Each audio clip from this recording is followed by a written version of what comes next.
Maine is no stranger to immigration. We have a long history of it here, especially in Lewiston, city of textiles and shoemaking. Plus, we have great news tonight for men who work out kinda sorta every now and then when it's convenient, not too hard. Apparently, the dad bod is more popular than ever. This is News Center Now.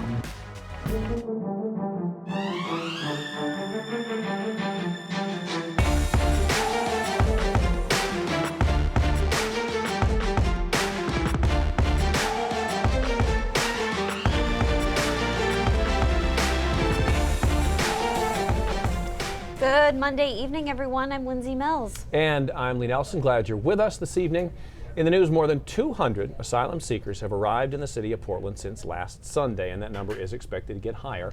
Right now, city officials do not have an exact figure for the cost, but the city manager estimates if all 60 of the families were to stay in Portland for a year, it would cost the city about $1.3 million to support them. Samantha York was in that meeting today and joins us now live with more. Hey, Sam. Hey guys, yeah, I'm live here outside of the Portland Expo, which is where a majority of those families are staying right now. And going back to that $1.3 million estimate, the city manager, John Jennings, was able to get that number by looking at how much money these families would be receiving per month if they qualified for the state's General Assistance Fund. He estimated about $1,500, multiply that by the number of families in 12 months in a year. Again, that $1.3 million estimate. Now, there has been an outgrowing number of support from the community in the last week. The city's received more than $350,000 so far in donations from people around the state, and Jennings expects that number to grow. He says they received another $49,000 in checks just today. But as you mentioned, city officials still do not have an answer regarding cost. Jennings mentioned that city councilors might have to consider the possibility of letting some of its staff go to keep up.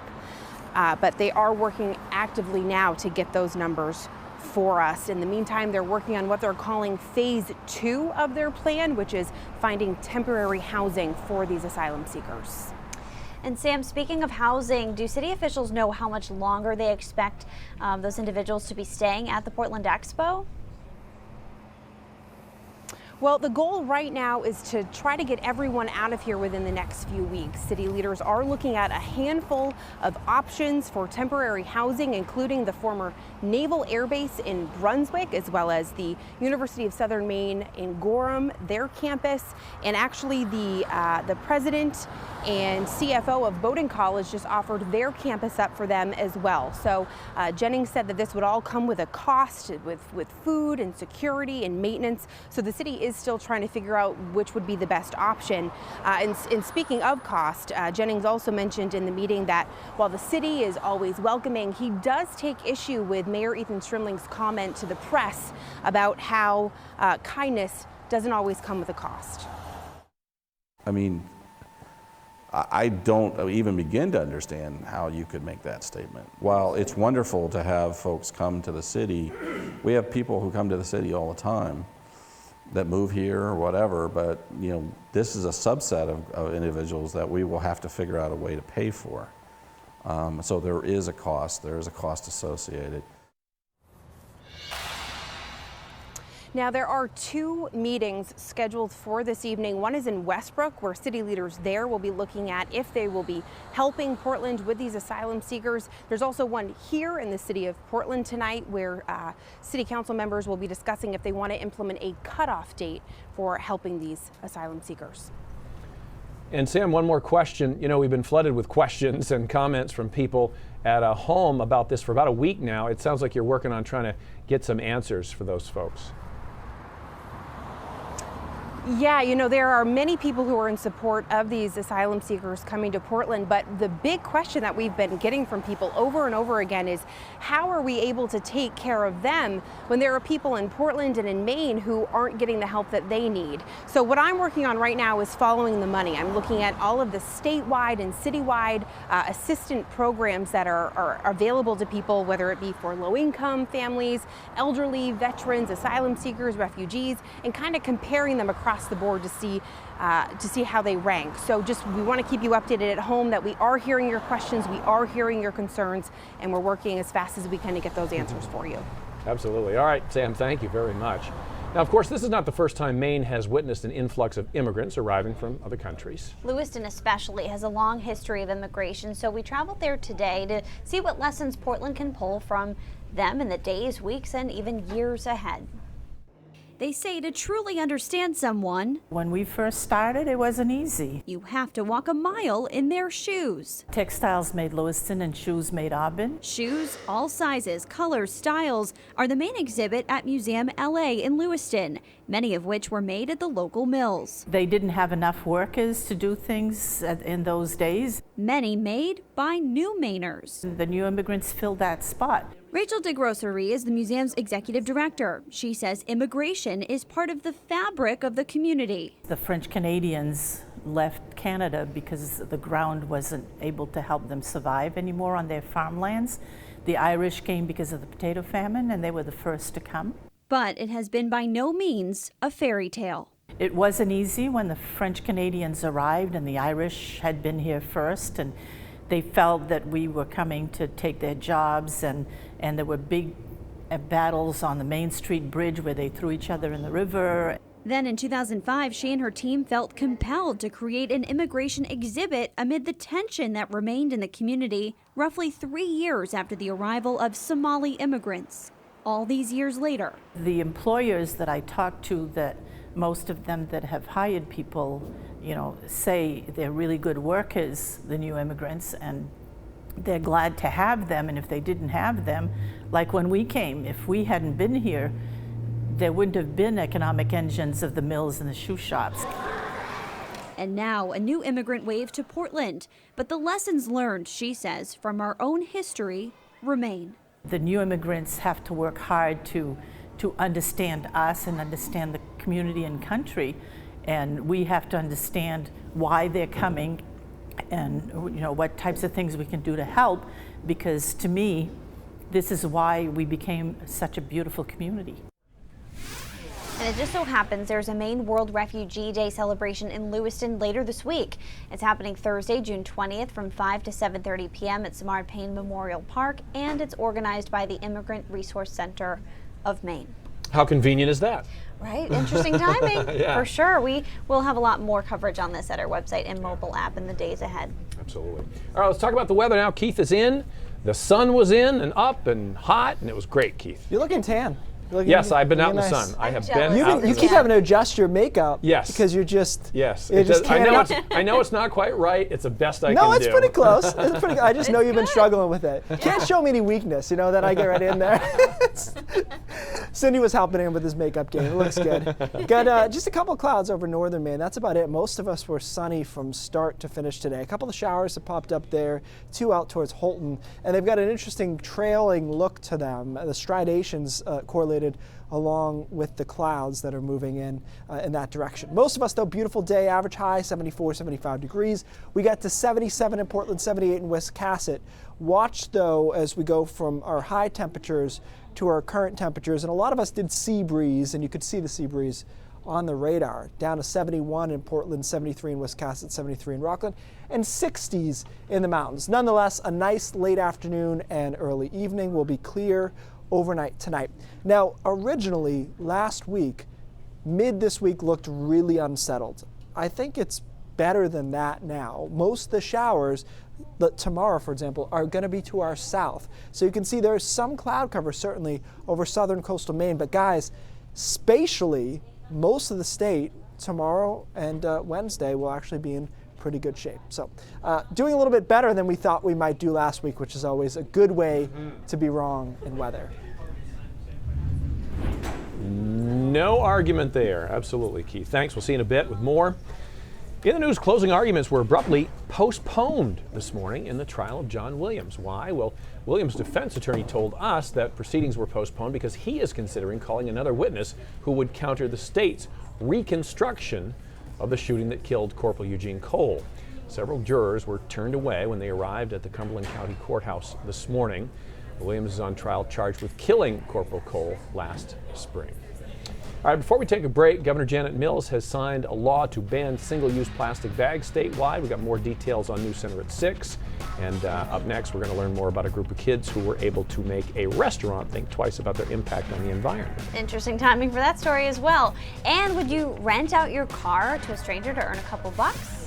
If you would, you're not alone. I actually have used this app. Have you? And it's very cool. Interesting. We'll talk about it coming up.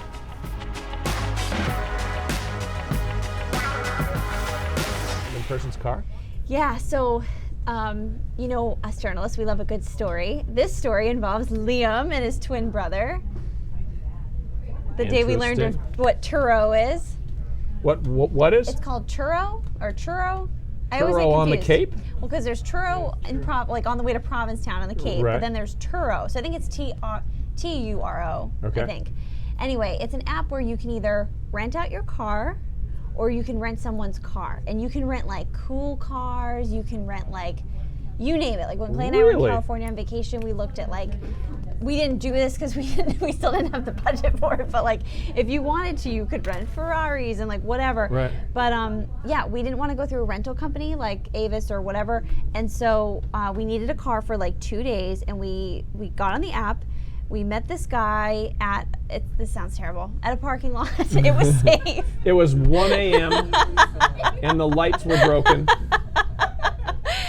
And he unlocks the car. He details the whole thing right then and there, like quick detail, you know, like Right. whatever.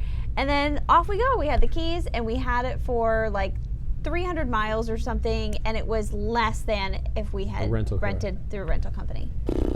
Huh. Oh, thank thank you. you. So I don't know. And it's I- a way, like if you don't drive that often, you can rent out your car, guess earn a so. couple bucks. I would not rent out my car. I'm too weird about keeping my car clean and stuff. Yeah. I barely let my family ride in my car. I know. It's interesting.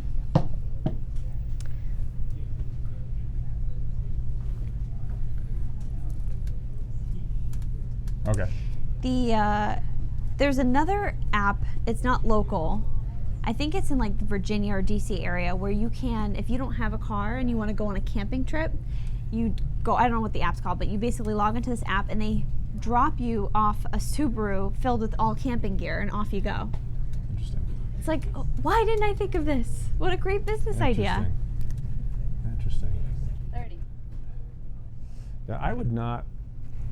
Yeah, he did actually on renting camping stuff and where they like set it all up Yeah. for you too. You know, like Yeah. they pitch your tent. See, and now I can get behind that. yeah, there's no way I would ever rent out my car. Would I rent somebody else's car? I might. Yeah.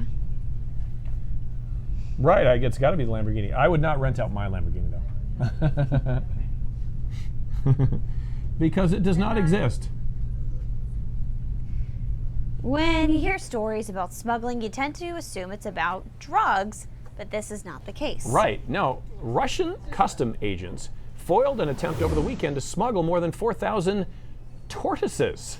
Smugglers tried to move them from Kazakhstan into Russia in a trailer truck loaded with cabbage. More than 300 species of tortoise and turtles are endangered, and while many are kept as pets, they are also used in traditional medicine, and they're eaten in Asia. And some parts of the world elsewhere too. You'd think this was a unique case, but a quick Google of tortoise smuggling finds more than 200,000 entries.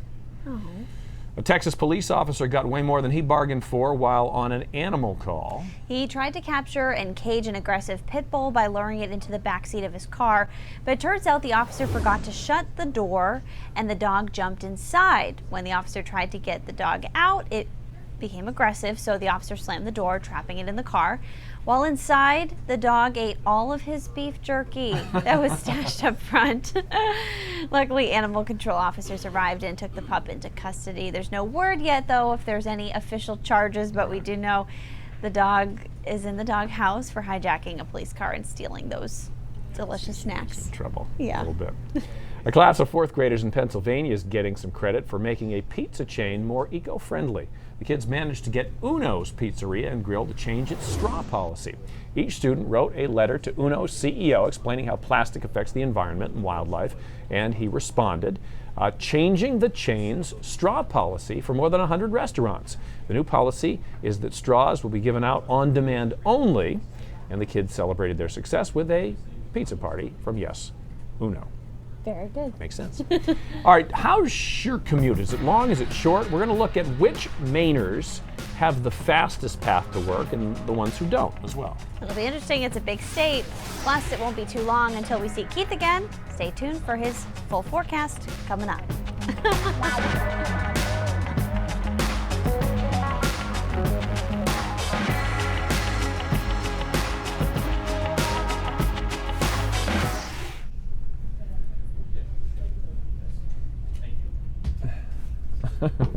The broken Emmy. Oh my goodness. Oh, I think we're going to the newsroom. Okay.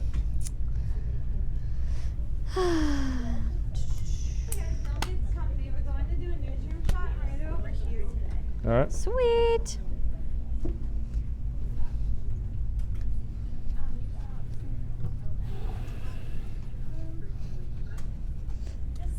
Bring your suitcase.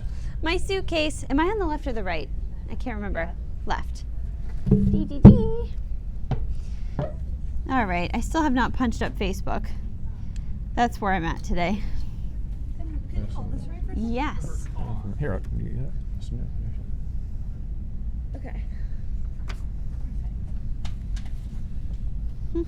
Here we go.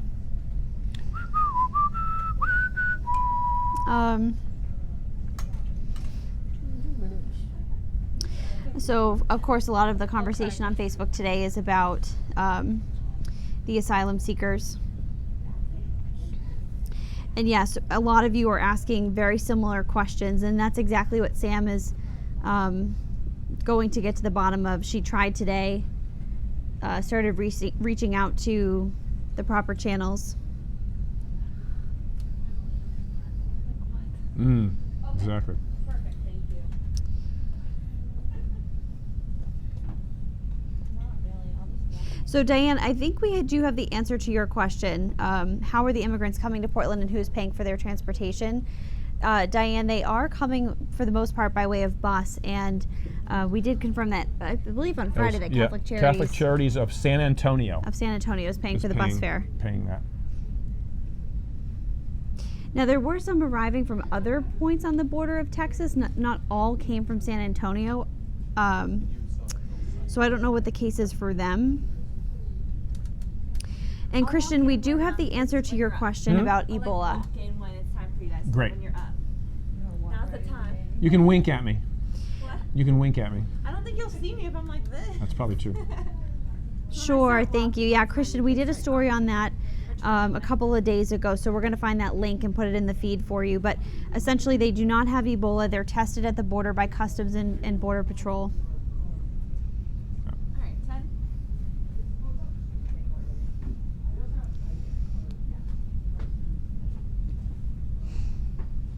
Here we go. So we have results of a new study this evening that show that nearly half of all American workers are earning a little extra money on the side, a side hustle. One way they're doing that is renting out maybe your most expensive piece of property when you're not using it. Here's Chris Clackham. Either because they want to or need the extra money, a new Bankrate.com survey finds nearly 5 out of 10 workers hold down another job or have a side hustle to earn the extra cash. And what's quickly becoming a popular side hustle is what's called peer-to-peer car sharing. People who own cars and who don't really use them on a regular basis to be able to share them with others and earn money with their cars. Andre Haddad is CEO of the car sharing company Turo. It's been around about a decade and currently has some 300,000 people listing their cars for rent. Earning around $500 a month from sharing their cars with other neighbors or travelers who are visiting their town. So when I see a good side hustle, it's a no-brainer for me. Trace Manning of Charlotte signed up and listed his Escalade with Turo to supplement the income he gets from his full-time job. Turo will give you an estimated trip rate, and when I saw that it was over $150 a day, I was like, why not? Turo's cut includes insurance for both owner and renter, and like other car-sharing companies, offers dream car experiences for those who just want to ride in style. Chris Clackham, NBC News. Meanwhile, car sharing companies are facing major resistance from this $30 billion a year rental industry. In 34 state legislatures, including Maine, lawmakers have introduced or passed bills that would require companies like Turo to play by the rules established for rental car companies, paying the same taxes and following the same safety requirements as well. Very interesting. I can see the safety aspect of it. You know, making sure cars are in a certain condition and whatnot. But it's pretty How cool. do you feel about that? Yeah. Would you rent your car out to somebody else? No, and I probably wouldn't rent somebody else's car just because I feel like you can get good rental deals now, like pretty cheap stuff, depending. So I don't know. I mean, maybe you could change my mind. And I would never want like a fantasy car for a day. It's just like You wouldn't want my Lamborghini? no, no. You know, I just like I couldn't get into that for a day or two. No, it was a good last minute option. The one time we used it, you know, we didn't have the foresight to plan ahead and rent a car. So after the fact, we thought, oh, we need one. Well, there Here's you the go. app. Yeah. There you go. Something know? as nice as the Buick, like my car, I can't have Right. anybody else. Right. You know, Everything else is a downgrade. Paula barely drives that. You know, Yeah. if she's got to move it in the driveway, fine. But, all right, highs today in the upper. I can do this because she doesn't watch. If she watched the show, I would never be able to get away with this. 81 in Freiburg, 78 in Lewiston. These are the high temperatures today. We did sea breeze, and so along the coast, we're back into the low 70s, but really, really comfortable stuff. You know, there are sea breezes that just crush the day. This wasn't one of them. It just knocked us back a few degrees, but still at 80 in Freiburg, 78 in Lewiston. Current dew points are low in the upper 40s and low 50s.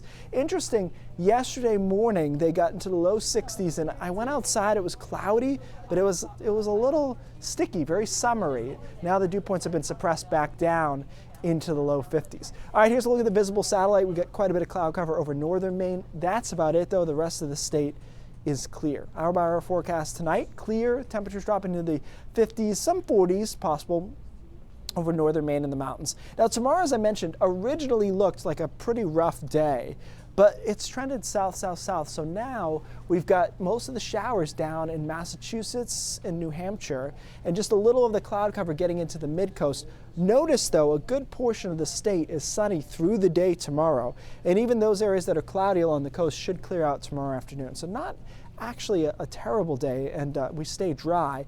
Now Tuesday night, here comes a fog bank. It's cloudy through much of the day Wednesday, and then the showers will be confined to the mountains and foothills on Wednesday afternoon. So both of those days, although technically unstable, for most of the state were dry and not unpleasant.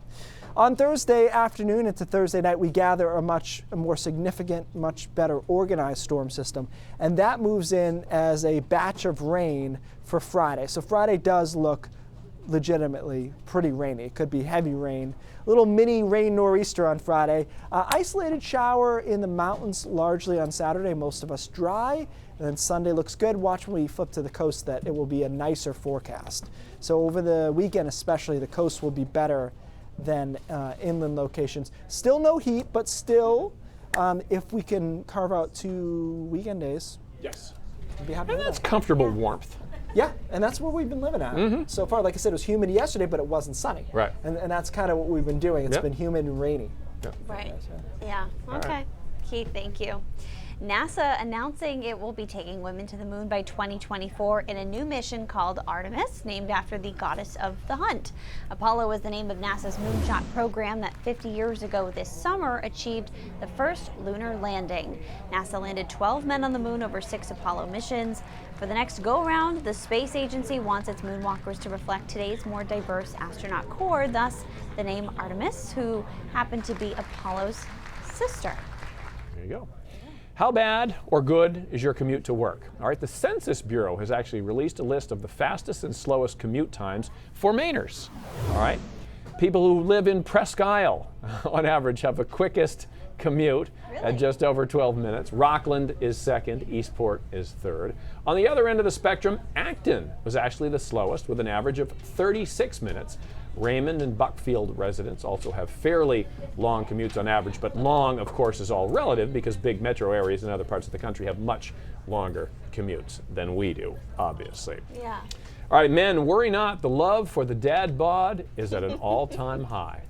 A new survey by Planet Fitness, which is based in New Hampshire, says the dad bod exudes more sexiness and confidence now than ever before. More than 23 million men identify as having a dad bod, about the same amount as this time last year. But this year, 8% more men believe there is universal acceptance of it. A full 71% collectively, 78% of them, both men and women, say the dad bod is a sign of a man who is confident in his own skin. I would say confident with maybe aging too. Yeah. What I was as I was writing this story, I was trying to figure out how do you describe a dad bod? How do you describe a dad bod? My dad.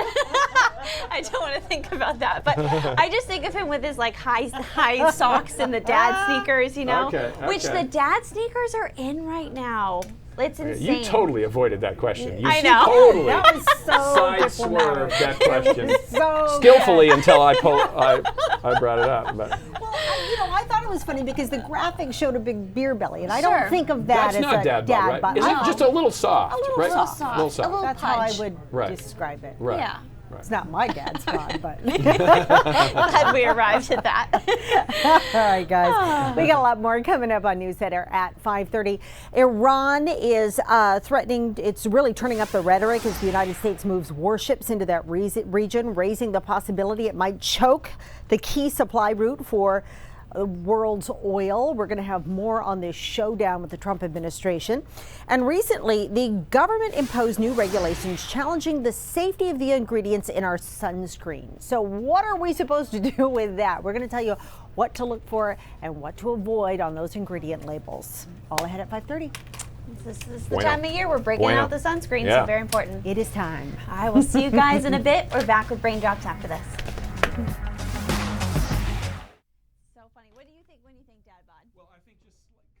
A little soft. Soft, A yeah. little soft, but yeah, no, not a big. Wait, I told you that word that Clay's family has. Oh yeah. Shmooey. Shmooey, yes, which is perfect. So that's really what I wanted to say, but I was like, I don't know. I don't have the time to explain and this. maybe that means something really bad in French and you just don't know it. Not safe for air. Yeah, exactly. Bring that with you. Shmooey. Shmooey. We were discussing that picture was not a dad bod. That was just something. I didn't see it because I was writing the prompter. But My opinion I of just it. saw a mouse in the hallway. no. Yes, I did. Gotta love and it. He ran under the heating vent halfway down the hallway. Oh my God. Oh my God. I walked around the corner and scared the crap out of him or her. Yes, I did. Dad bod. I mean, you don't have dad bod. I think dad bod is that you are in shape-ish, but you have a little extra fat around it. Yeah. I think a lot of dad bods are like they're strong, but they've got a little extra. That's what I think dad bod is. Dad bod to me is like, I just think of it as like a fashion genre now. Yeah. Because I'm telling you, if you Google dad sneakers right now, they're back in. And I was in Chicago this weekend. Everyone's wearing them. They look awful. Sorry, no offense.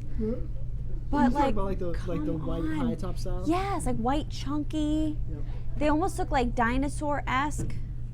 They're clunky. Yeah, like you see like these influencers wearing them on Instagram, and you're like, I don't get it.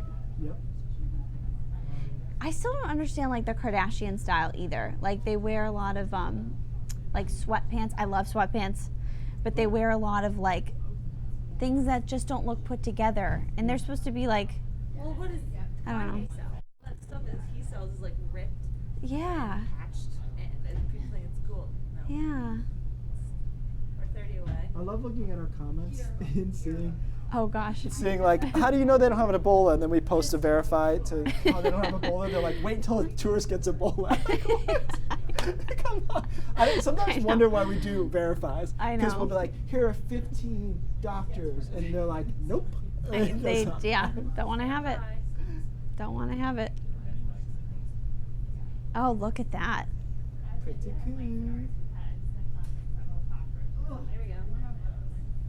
I'm already mesmerized by your brain drops video. This one is cool. This is Uzbekistan, which I go on vacation there often. So what we're trying to show you is watch the straight line, watch the roof come off and the cars and motorcycles below it trying to dodge it. Obviously, you know, terrifying footage, I would say the winds are 60 to 65 miles an hour. That's it? They're not much stronger than that. What I wanted to illustrate with this is, and you see this with tin structures sometimes, depending on the roof, if the wind gets under one side or under the roof in any way, whether it be the eave, now the roof is working against itself. So the surface area of the roof is amplifying the wind. It's just like a sail, right? A sail works because it's so large, there's so much surface area for the wind force to be applied to. That's exactly what's happening there. If you were able to put this sheet metal straight flat on the ground, the wind would never be able to move it like that. It's only because it's at an angle, it can get under it, create its own lift. In a long roundabout way, this is how sailboats work, and this is kind of how planes work too, is they create more lift proportional to the surface area. Obviously in this case it's a bad situation. But, it's interesting too because like obviously the motorists and the vehicles have no issue right now, or it looks like they don't have a problem. But then the trees blowing in the wind, I don't know. Right, well, I guess you have no option but to keep going. Yeah. So I don't know if they knew what they were doing or just in shock out of it, but cool video nonetheless. Very cool. News Center Maine at 5:30 starts right now. Coming up.